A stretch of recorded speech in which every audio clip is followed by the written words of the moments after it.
언제부턴가 요즘 사람들이 그런 말들을 좀 쓰는 것 같아요. 내 돈, 내 산. 이런 말 좀 들어보셨죠? 뭐 어떤 의미인지 다들 아실 것 같아요. 내 돈으로 내가 산 어떤 물건이다 라거나 뭐 무엇이다 뭐 이렇게 할 때 내 돈, 내 산 했다 뭐 이런 표현을 쓰곤 하는 것 같아요. 근데 이 말 속에는 내가 내 돈 주고 샀으니까 누구도 간섭하지 말아라 이런 말도 사실은 좀 포함되어져 있어요. 내가 내 돈 주고 내가 산 것이기 때문에 내가 무엇을 사든지 간에 그것을 왜 샀는지 뭐 그것이 왜 필요한지 이런 거 간섭하지 말아라 뭐 이런 말들이 포함되어져 있고, 내 노력으로 내가 번 돈으로 내가 쓰고 싶은 대로 내가 쓰는 것에 대해서 누구도 간섭하지 말아라. 그것이 비록 부모가 될지라도 또 주변에 있는 어떤 친한 친구가 될지라도 내 돈을 주고 내가 노력해서 내 돈 벌어서 내가 산 것이니까 간섭하지 말아라. 뭐 이런 말들이 그 말 속에 담겨져 있어요. 아주 단순하게 사용되어지는 이 말 속에 사실은 우리 현대를 살아가고 있는 사람들에게 강하게 이렇게 내포되어져 있는 내 노력으로 얻은 모든 것은 내 것이다. 내가 노력해서 얻은 모든 소득과 내가 가지고 소유하고 있는 모든 것은 내 것이다 라는 강한 신념이 이 짧은 말 속에 담겨져 있는 것 같습니다. 오늘 저는 8계명의 말씀을 통해서 정말 내가 노력해서 얻은 모든 것이 과연 내 것일까? 이 물음 앞에 우리가 한번 서봤으면 좋겠어요. 내가 노력해서 내가 얻은 것이기 때문에 이건 다 내 것이야. 이런 생각이 모든 사람들에게 팽배하게 있는데 과연 그것이 바른 것일까? 정말 그 질문 앞에 우리가 다시 한번 서봤으면 좋겠습니다. 먼저 하나님께서 8계명을 통해서 우리에게 금지하신 것이 있어요. 금지하신 것이 무엇인지를 한번 먼저 살펴봤으면 좋겠는데, 하일레베르그 요리문답에 보면은 조금 더 자세하게 뉴시티 교리문답에는 8째 계명에 대해서 좀 간략하게 설명되어져 있다면, 하이델베르그 요리문답 110문에 보니까 하나님은 8계명으로 무엇을 금지하셨는가 이런 질문이 있는데 그 답을 이렇게 써놓고 있습니다. 우리 한번 같이 한번 읽어봤으면 좋을 것 같아요. 천천히 같이 한번 읽어보겠습니다. 자, 시작. 하나님은 법률로 처벌할 수 있는 공공연한 도둑질과 강도질만 금지하지 않으셨다. 하나님이 보실 때에는 겉으로 합법적인 것처럼 위장하여 이웃을 속이고 편취하는 행위도 도둑질에 해당된다. 예를 들면 저울이나 크기가 양을 속이는 행위, 사기 물품을 판매하는 행위, 위조 지폐와 고리대금업을 비롯하여 하나님께서 금지하신 모든 것이 여기에 포함된다. 아울러 하나님은 모든 탐욕과 그분의 선물들을 무의미하게 낭비하는 행위를 금지하신다. 예. 우리는 8계명을 딱 도둑질하지 말지니라 이 말씀을 듣게 되면 명백하게 드러나는 도둑질이나 강도질만 우리가 이 계명을 범하는 것이고 이것이 금지하는 것이라고 생각하기 쉽지만, 하일데베르그 요리문답에 있는 것처럼 그것만을 금지하고 있는 것이 아니라고 말씀하고 있어요. 그러니까 하나님은 모든 탐욕에서 시작되어지는 낭비하는 행위와 은밀한 착취까지도 다 금지하고 있다. 그러니까 하나님 보실 때 겉으로 합법적인 것처럼 보여요. 합법적인 것처럼 보일지라도 이웃을 속여서 더 많은 이익을 취하는 것도 도둑질에 해당되어진다. 뭐 여러 가지 예를 들어 설명하고 있고, 마지막 부분에 아울러 하나님은 모든 탐욕과 그분의 선물들을 무의미하게 낭비하는 행위도 금지하고 있다. 그러니까 예를 들면 우리의 어떤 소유욕 때문에 꼭 필요하지 않는 그 물품을 우리가 구입할 때가 있잖아요. 한 번 정도는 사용하기도 하지만 그 이상 더 이상 사용하지 아니한 채 우리 집안에 방치되어져 있는 그 낭비되어지는 많은 물품을 우리가 구매하는 것도 8계명에서는 금지하고 있는 것이고, 그것이 불법과 편법을 통한 어떤 경제활동을 통해서 얻게 되어지는 이익 모두를 하나님께서는 금지하고 있다. 그러니까 오늘날로 예를 든다라면 불법 또는 합법적으로 보이기는 하지만 과장 광고를 하고 있는 그런 행위에 대해서도, 또 뭐 보이스피싱은 당연히 8계명을 범하는 것일 것이고, 투명하지 않은 곳에 투자하는 행위, 그리고 뭐 우리는 고리대금업을 하는 사람들은 아니기 때문에 뭐 그런 것을 포함되어질 수 없겠지만 노동력을 착취하거나 불공정한 거래를 하는 모든 것들을 하나님께서는 금지하고 있다. 그렇게 말씀하고 있어요. 근데 우리 이런 생각이 들 수 있습니다. 이렇게 따지고 들어가면 오늘날의 모든 경제활동의 상당 부분을 금지하고 있는 법이 8계명의 말씀이 아닐까. 하지만 역으로 생각해 보면 우리가 살아가고 있는 이 세상에 우리가 합법적이라고 생각하는 여러 경제적인 활동들이 얼마나 부패하고 썩어져 있는지를 우리는 알 수가 있어요.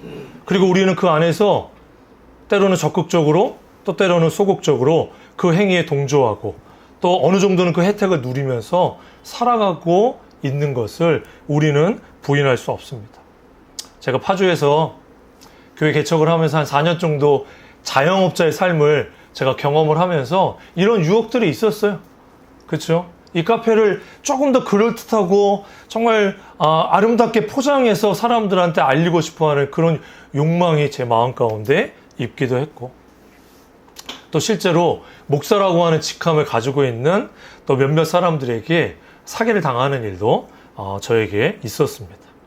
이와 같이 우리는 알게 모르게 이 8계명을 범하고 또 8계명에서 하나님께서 금지하는 것들을 아무렇지도 않게 어떤 양심의 거리낌도 없이 우리는 그것을 통해서 여러 가지 유익과 그 필요를 채워나가는 그런 일들 가운데 우리는 살아가고 있어요. 그것이 얼마나 많은 사람들에게 또 부당한 또 불이익을 주기도 하고 또 이웃 주민들에게 이웃 주민들을 착취하는 행위라고 하는 것을 잃어버린 채 우리는 살아갈 때가 많이 있습니다.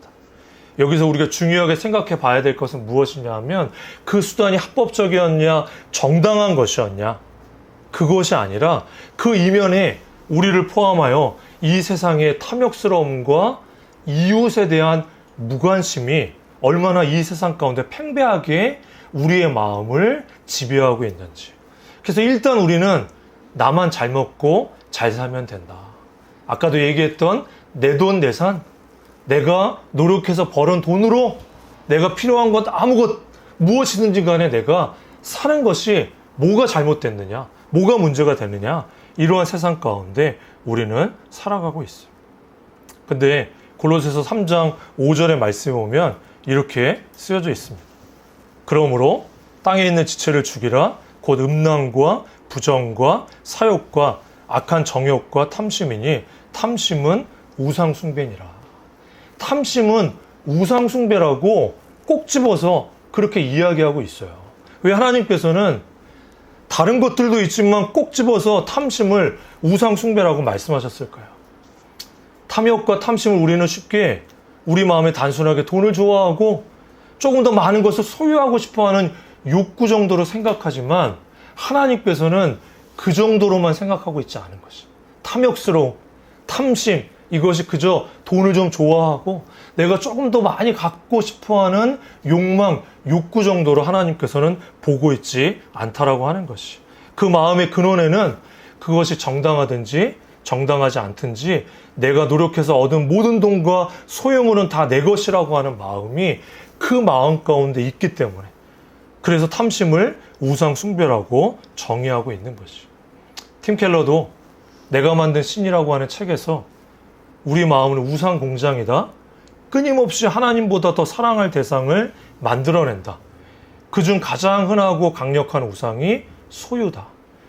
거기에 제가 기억하기로는 한 6가지인가의 어떤 우상에 대해서 쭉 설명하고 하나하나를 파헤치는 그런 책인데 그 중에서 가장 강력한 우상이 소유다.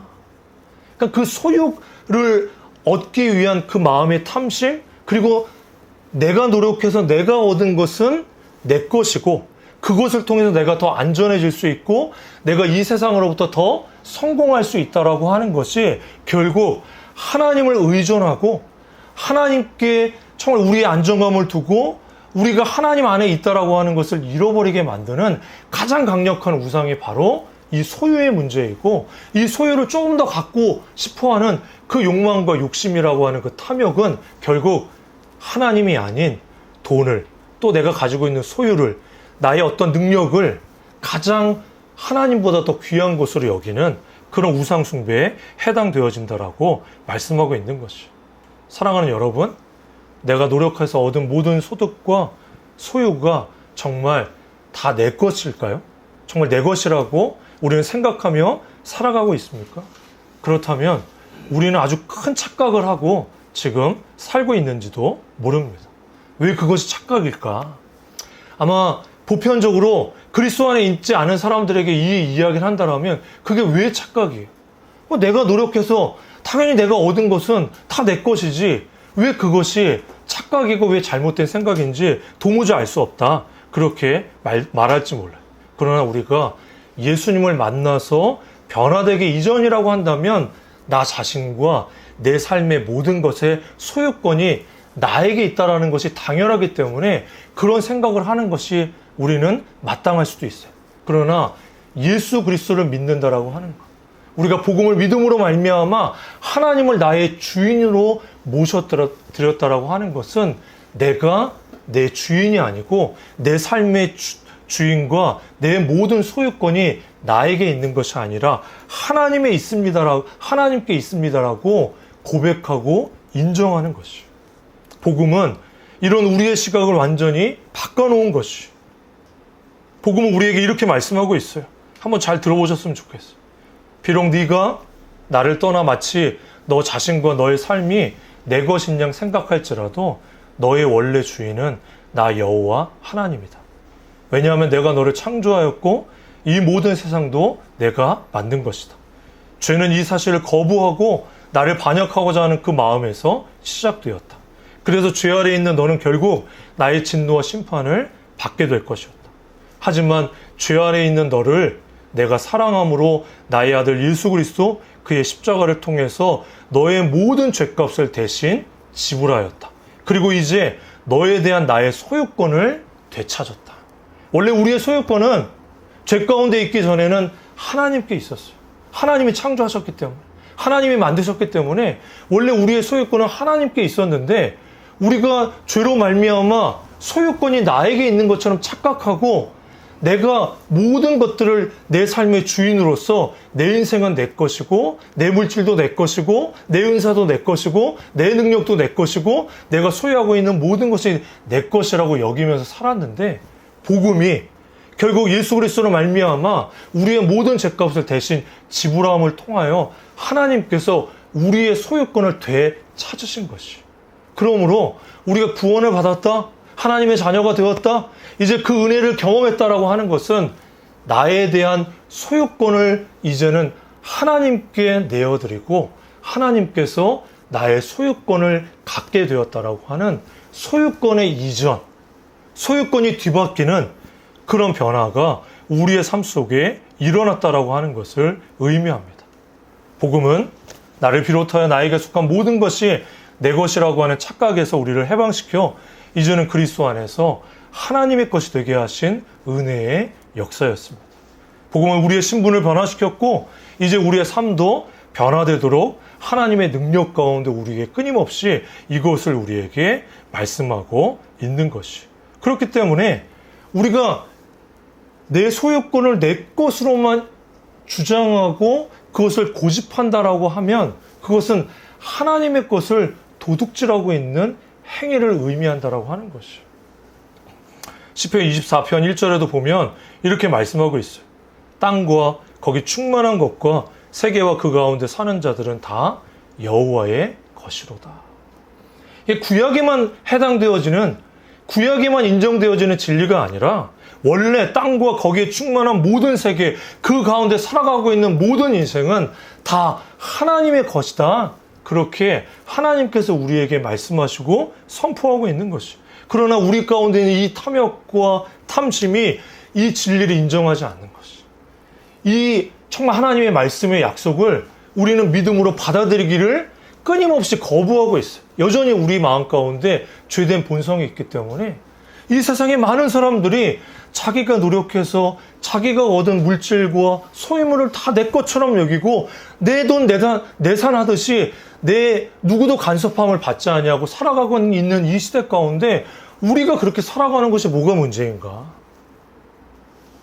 그것은 결국 하나님의 창조주 되심과 구원자 되심을 부인하는 것이에요.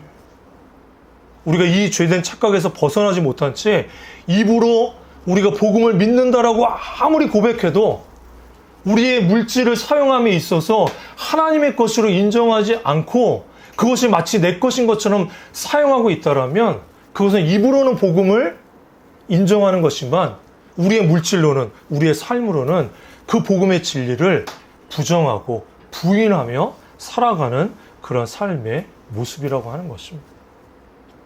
그렇다면 우리는 어떻게 내가 노력해서 얻은 모든 것이 내 것이라고 하는 견고한 착각에서 벗어나 모든 것이 은혜 안에서 주어진 것이며 그래서 모든 것이 하나님의 것이라고 하는 그 믿음으로 살아갈 수 있을까요? 고린도후서 8장 9절의 말씀을 우리 한번 같이 읽어봤으면 좋겠습니다. 우리 한 목소리로 고린도후서 8장 6절의 말씀을 읽겠습니다. 시작.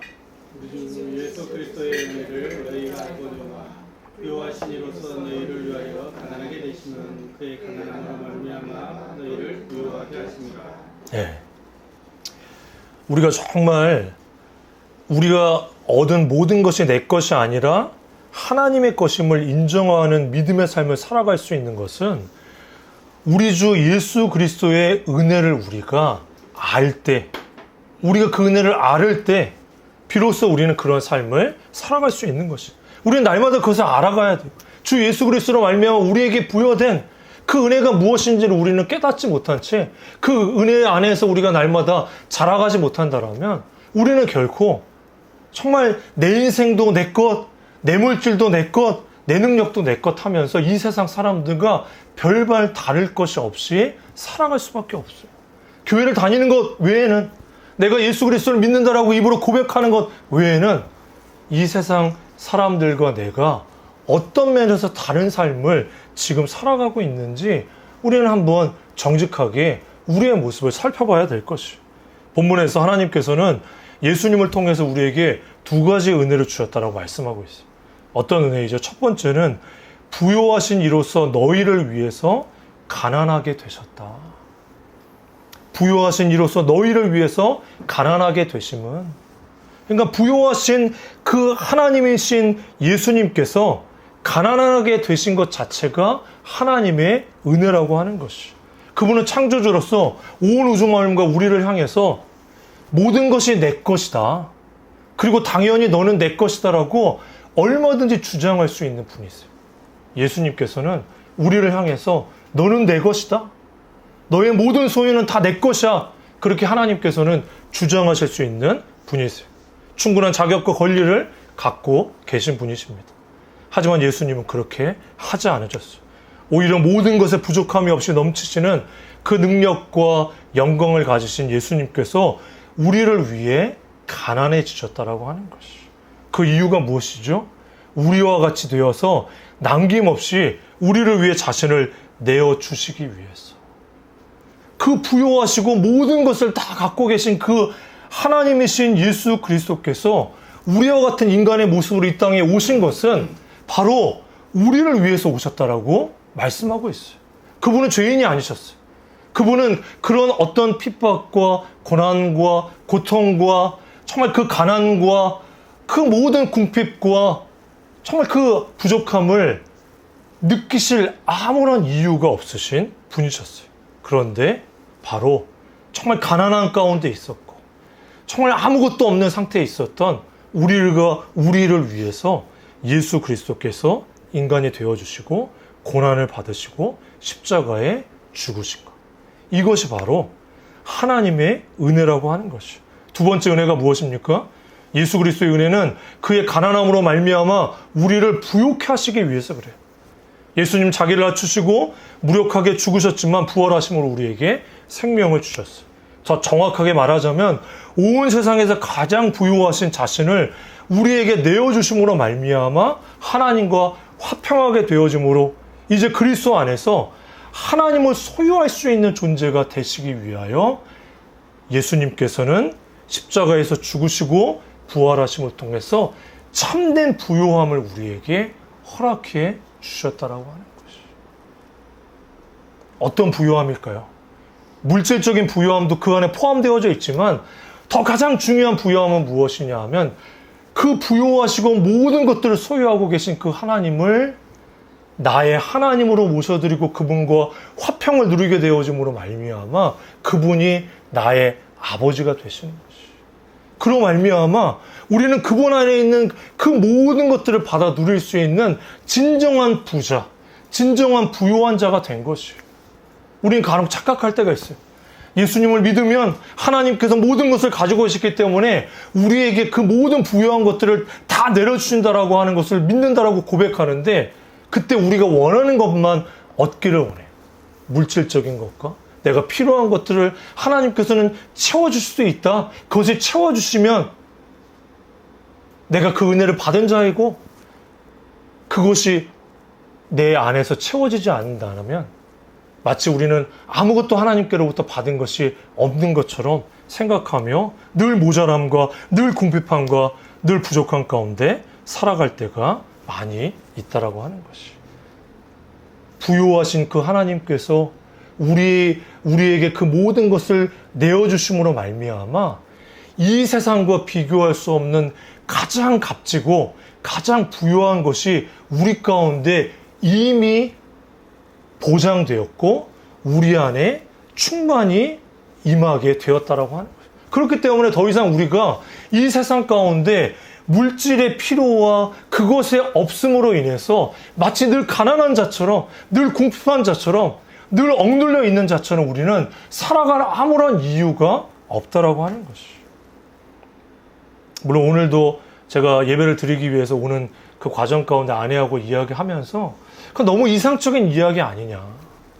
하나님께서 모든 것을 다 가지고 계시더라면 그 하나님의 자녀에게 필요할 때마다 딱딱 마치 우리가 정말 대기업에 다니면 날짜가 되면은 통장에 돈이 그 제때에 딱딱 꽂히듯이 그렇게 하나님께서 우리가 필요를 간구하게만 하면 은행 계좌에 돈이 딱딱 꽂히듯이 하나님께서 우리에게 딱딱 꽂아주셔야 되는 거 아니냐. 우리는 그렇게 생각할 수 있지만 그런 차원의 말씀을 하고 있는 것이 아니라 우리가 만약 우리가 오래 살아도 한 100년 이 세상 가운데 정말 100년 동안 살아가는 것이 우리의 삶의 전부라면 하나님께서 마땅히 그렇게 해 주셔야 되는 것이 맞을지도 몰라요. 그러나 우리의 삶의 끝은 이 세상의 삶이 전부가 아니라 우리는 영혼의 시간을 이미 소유한 사람이에요. 예수 그리스도 안에서 우리의 모든 죄값이 용서함을 받고 이제 예수 그리스도로 말미암아 하나님과 화평을 누리게 되어서 우리 가운데 영생이 주어졌어요. 영원한 생명이 주어졌어요. 이것은 그저 우리에게 막연한 이상과 그냥 우리의 꿈이 아니라 이미 예수 그리스도 안에서 우리에게 허락된 영원한 생명 그리고 그 영원하신 하나님께서 우리의 모든 것이 되어주심으로 말미암아 우리는 그분 안에서 모든 것을 이미 받은 자들이에요. 이미 얻은 자들이에요. 우리는 그것 때문에 우리는 풍족할 수 있고 우리는 감사할 수 있고 우리는 기뻐할 수 있는 그런 존재가 되었다라고 하는 것이. 그런데 이 복음의 능력과 은혜를 잃어버리게 되어졌을 때 마치 정말 이 땅에 가난한 자들이 조금의 소유만 생겨도 그것을 움켜쥐고 그 누구와도 나누지 않으려고 하는, 그죠? 여러분 그런 모습을 보죠. 우리의 삶 속에 여유가 없으면 내가 가지고 있는 아주 작은 것도 포기하지 못하는 그런 마음 가운데 어떤 누구와도 나누지 않으려고 해요. 그러나 우리가 정말 궁핍하고 어렵게 되어졌을 때 정말 어떻게 하든지 조금 더 그것을 갖기 위해서 그 어떠한 것도 나누지 않으려고 하는 그런 자들의 모습처럼 우리는 이 세상 가운데 살아가고 있는지 모릅니다. 바울과 같이 우리의 비늘이 벗어지는 경험이 일어나야 돼요. 구원의 은혜를 받은 우리가 이젠 영원한 세계를 바라보고 그저 이 세상 나라에 정말 누가 어떤 사람을 통해서 이 세상을 다스리고 통치하는가에 따라서 마치 우리의 모든 인생이 다 결정되어지는 것처럼 그렇게 우리는 살아가는 것이 아니라 이미 하나님께서 우리의 삶의 주인 되셨기 때문에 그 하나님이 우리의 모든 삶을 이미 보장하고 이끌고 그 때를 따라 돕는 하나님의 은혜를 우리 가운데 부어주신다라고 하는 그 믿음으로 우리는 내 것이 아니라 하나님의 것임을 인정하며 그렇게 살아가야 되는 것입니다. 주 안에 사랑하는 여러분, 이 복음의 은혜와 능력이 날마다 믿어지고 맛보아지는 그런 삶을 살아가고 계시나요? 그렇게 해야 됩니다. 그리할 때 우리는 비로소 내 것을 주장하는 움켜진 손을 펴고 모든 것이 하나님의 것입니다. 주님의 뜻을 따라 나의 소유와 나의 물질을 주님의 나라와 영광을 위해 사용하기를 원합니다. 우리가 물질을 드릴 때 그런 마음으로 드리는 것이 오해함이 없이 들으셨으면 좋겠습니다. 우리가 주님 앞에 이 믿음이 있을 때 우리는 주께 우리의 모든 물질이 하나님께로부터 주어졌기 때문에 11조도 드릴 수 있는 것이고 우리가 정말 주님 앞에 감사함으로 우리의 물질을 기꺼이 주님 앞에 드릴 수 있는 것이. 우리는 조금 잘못 생각할 때가 있어요.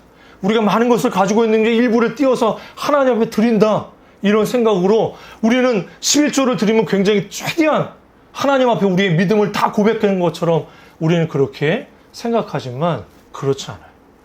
우리의 10분의 10이 하나님의 것임을 우리가 믿기 때문에 그 중에 10분의 1이 다시 하나님의 것임을 인정함으로 고백하는 최소한의 믿음의 고백이 바로 하나님 앞에 드려지는 그런 헌금과 그런 우리의 삶의 모습이라고 하는 것을 우리는 기억해야 될 것입니다. 그렇다면 우리가 마지막으로 복음 안에서 새롭게 된 우리는 어떻게 8계명을 적극적으로 지켜낼 수 있을까? 우리 한번 살펴봤으면 좋겠습니다. 하이델베르그 요리문답 111문에 이렇게 기록하고 있습니다.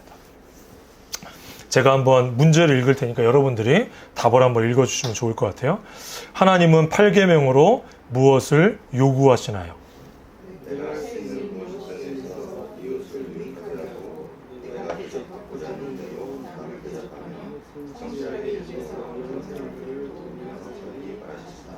아멘. 자, 우리가 지금까지 이 원리를 제대로 이해하지 못하면 8계명에서 우리에게 요구하시는 것은 내가 할 수 있는 무엇이든지 해서 이웃을 유익하게 하고 내가 대접받고자 하는 대로 남을 대접하며 성실하게 일해서 어려운 사람을 도우며 살기를 바라신다. 아, 이거 너무 어려운 계명처럼 우리에게 느껴져요. 지금 이 자본주의 시대, 그리고 내가 노력해서 얻은 것은 내 재산이고 내 소득이고 내 소유라고 하는 그 생각에 온전히 사로잡혀 있는 이 시대 상황 속에서는 이 요리문답대로 8계명의 말씀을 순종하며 살아간다라고 하는 것은 거의 불가능해요. 내가 할 수 있는 무슨 일을 통해서든지 이웃을 유익하게 하고 내가 대접을 받고자 하는 대로 남을 대접하며 성실하게 일해서 어려운 사람을 도우며 살기를 바라신다. 우리가 연예인들처럼 한 달에 몇십억씩 우리가 벌으면 한 1억씩 우리가 기부하고 헌금하고 하는 거 얼마든지 할 수 있는데 우리가 몇백 벌어가지고 내가 어떻게 이웃을 위해서 내가 먹고 살기도 힘든데 내가 살아가는 삶의 현장 너무 힘든데 어떻게 이 계명에 우리가 순종하며 살 수 있을까? 그런 생각이 들 수 있습니다. 저는 이 계명에 따라서 우리가 한 2가지 정도를 적용해 볼 수 있으리라는 생각이 들어요. 첫 번째는 성실하게 일해야 됩니다. 에베소 4장 28절에 있는 것처럼 도둑질하는 자는 다시 도둑질하지 말고 돌이켜 가난한 자에게 구제할 수 있도록 자기 손으로 수고하고 선한 일을 하라. 그리스도인으로서 우리 모두는 성실하게 일해야 돼요. 일은 타락의 결과가 아니라 창조 때로부터 지금까지 우리들의 삶의 부르심이고 소명이라고 하는 것이죠. 그러니까 우리는 천국 가서도 일해야 돼요, 여러분. 우리가 어떤 사람들은 잘못 오해해서 이렇게 힘든 일을 우리가 정말 계속 해야 되는 것은 아담이 범죄해서 우리가 끊임없이 일하지 않고 애쓰지 않고는 정말 그 소득을 얻을 수 없는 이런 정말 타락한 세상 가운데 살게 되었다 이렇게 생각하지만 창조 때부터 우리는 지금까지 하나님께서는 일하시는 하나님이시고 우리도 일하는 존재로 우리를 불러주셨고 바로 일하라고 하는 소명이 우리에게 주어졌다라고 하는 것이. 그렇다면 타락의 결과는 무엇이냐 하면 단지 나의 생계와 내가 먹고 사는 문제를 해결하는 돈벌이 수단으로 일하지 말라고 하는 것이. 일의 왜곡 현상이 일어난 것이. 나의 생계를 위해서 내가 먹고 사는 문제를 해결하기 위해서 돈벌이의 수단으로 일하지 말라고 하는 것이. 우리의 노동은 생계를 위한 것이기도 하지만 동시에 나눔과 구제를 위한 거룩한 수단으로서 우리에게 허락되어진 소명이에요. 그러니까 우리의 부르심은 그렇죠. 우리가 먹고 사는 문제도 해결해야 되겠죠. 그러나 그것만을 위해서 일하는 것이 아니라 이제는 그 일을 통해서 우리가 나누고 구제하기 위한 하나님의 손으로서 하나님의 거룩한 수단으로서 우리는 일해야 된다라고 하는 것이. 그러므로 우리는 이 소명을 따라서 우리에게 허락되어진 소득이 내 것이 아니라 하나님의 것임을 인정하고 우리의 필요를 채울 뿐만 아니라 이제는 이웃의 필요를 정말 채워주고 그들에게 정말 나누어주며 그들을 돕는 일 가운데 우리의 물질이 흘러가도록 해야지 그것이 비로소 8계명의 말씀을 온전히 순종하며 살아가는 삶이 되는 것입니다. 두 번째는 뭐죠? 바로 선한 청지기가 되라는 것입니다. 청지기가 우리는 오늘날엔 잘 사용하지 않는 용어긴 하죠. 청지기라고 하는 것. 주인의 재산을 맡아서 관리하고 적절하게 사용하는 직무를 맡은 자를 청지기라고 불렀습니다. 그러니까 교회에서는 사실 집사님들의 역할이 청지기의 역할이에요. 그러니까 초대교회에도 사도들이 있었는데 7 집사를 세워서 구제하고 또 여러 가지 섬기는 일을 하도록 하기 위해서 집사들을 세웠어요. 그래가지고 집사들이 7 집사들이 결국 초대교회에서 나왔던 여러 물질들을 관리하고 나누어주는 일들을 감당했다라고 하는 것이. 그러니까 결국 집사의 일이기도 하고 청지기의 일, 그것이 바로 하나님께서 우리의 인생 가운데 물질을 어떠한 관점으로 사용해야 되는지 바로 청지기적 자세를 가지고 사용해야 된다. 그렇게 말씀하고 있는 것이. 근데 청지기도 악한 청지기가 있고 선한 청지기로 나눌 수가 있을 것 같아요. 악한 청지기는 주인의 재산을 마치 자신의 것으로 여기며 주인의 뜻과는 상관없이 자기 마음대로 사용하고 심지어 자기의 재산으로 취하는 횡령을 하는 것이에요. 여러분, 그렇기 때문에 그 달란트 비유에 나타나고 있는 그 1달란트 받은 자가 주인을 너무 두려워해가지고 땅에 묻어놓는 이거 악한 청지기의 모습이에요. 그가 비록 1달란트 다른 사람에 비교해서 적게 받았을지는 모르지만 주인이 돌아와서 정말 내가 이 1달란트조차도 정말 이렇게 남기지 못하면 어떻게 할까 두려운 마음 가운데 땅에다 숨겨놨다는 것은 그 달란트를 내 것으로 여긴 것이죠. 그렇기 때문에 묻어놓고 자기를 위해서 사용하고 내 것으로 횡령하는 그런 죄를 범하게 되어졌을 때 주인이 돌아왔을 때 어떻게 했습니까? 악한 종이라고 하나님께서 그 정말 1달란트 받은 자를 책망하셨던 모습을 볼 수가 있어요. 그렇다면 선한 청지기는 어떠한 사람입니까? 2달란트 받은 자, 5달란트 받은 자와 같이 그 받은 그 물질을 포함해서 그가 하나님께로 받은 모든 은혜로운 선물들을 내 것이라고 여기지 아니하고 주인께서 나에게 이 귀한 것을 맡겨주셨기 때문에 이것을 더 열심히 그 주인의 즐거움에 참여하기 위해서 2달란트 받은 자는 2달란트를 더 남겨서 4달란트가 되어지고 5달란트 받은 자는 또 열심히 일을 해서 10달란트를 남기게 되어져서 그 주인이 왔을 때 착하고 충성된 종이라고 하는 칭찬을 받았던 것처럼 우리가 이 땅을 살아가는 동안에 각각 받는 분량은 조금씩 다를 수 있는 것 같아요. 어떤 사람은 1달란트 받은 사람도 있어요. 재산도 그렇고요. 물질의 은사가 있는 사람이 분명히 있는 것 같아요. 제가 주변에 보면 확실히 정말 물질의 은사를 가서 더 많은 물질을 정말 이렇게 갖는 사람들이 있어요.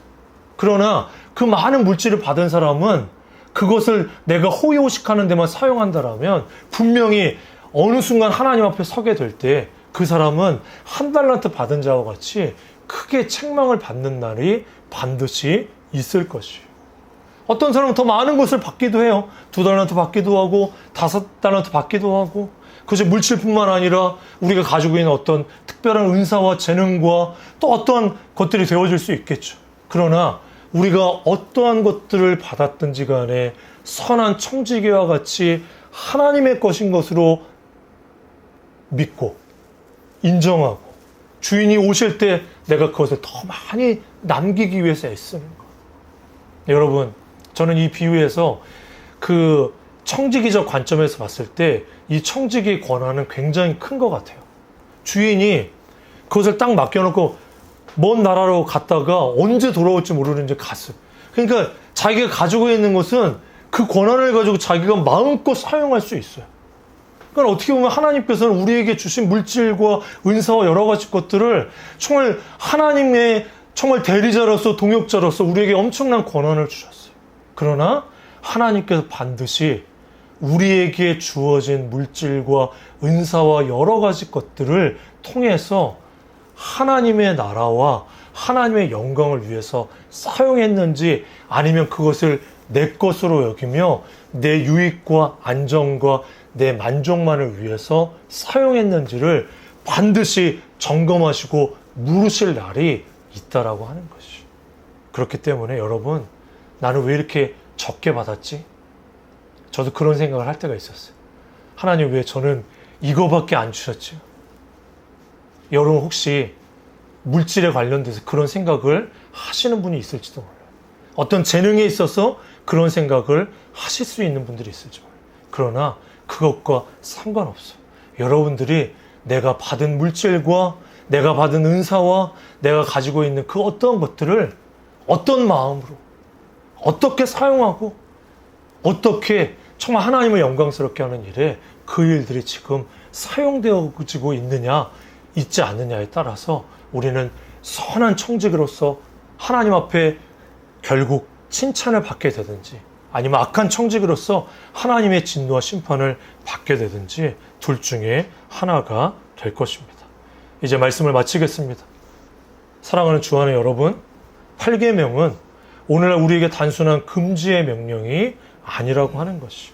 그것은 탐욕과 이기심이라고 하는 죄악된 본성으로부터 우리를 구원하시는 하나님의 사랑으로서의 부르심이에요.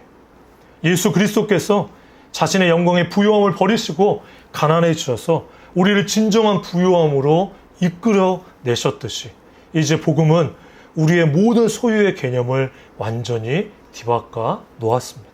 이제 우리는 내 것을 움켜쥐는 삶이 아니라 하나님의 것임을 인정하며 기꺼이 이웃에게 흘려보내는 삶을 살아가야 돼요. 저는 우리 살아가는 교회가 이런 교회가 되기를 원합니다. 우리 안에 정말 복음의 능력을 정말 힘입어서 우리에게 적은 어떻게 보면은 1달란트 가진 자와 같은 교회일 수도 있지만 우리가 그것을 통해서 1달란트를 더 남길 수 있는 그 교회로 하나님 앞에 쓰임받을 수 있다면 그것을 통해서 하나님께서는 우리 살아가는 교회를 통해서 영광을 받으실 것이고 우리 교회의 존재함을 통해서 우리가 있는 그 도시 안에 하나님의 나라가 이루어지고 하나님의 영광이 드러나는 귀하고 아름다운 일 가운데 우리 모두가 사용되어질 줄 믿습니다. 그 믿음 가운데 우리가 주님 앞에 나아갈 수 있는 저와 여러분이 다 되시기를 주님의 이름으로 부탁을 드립니다.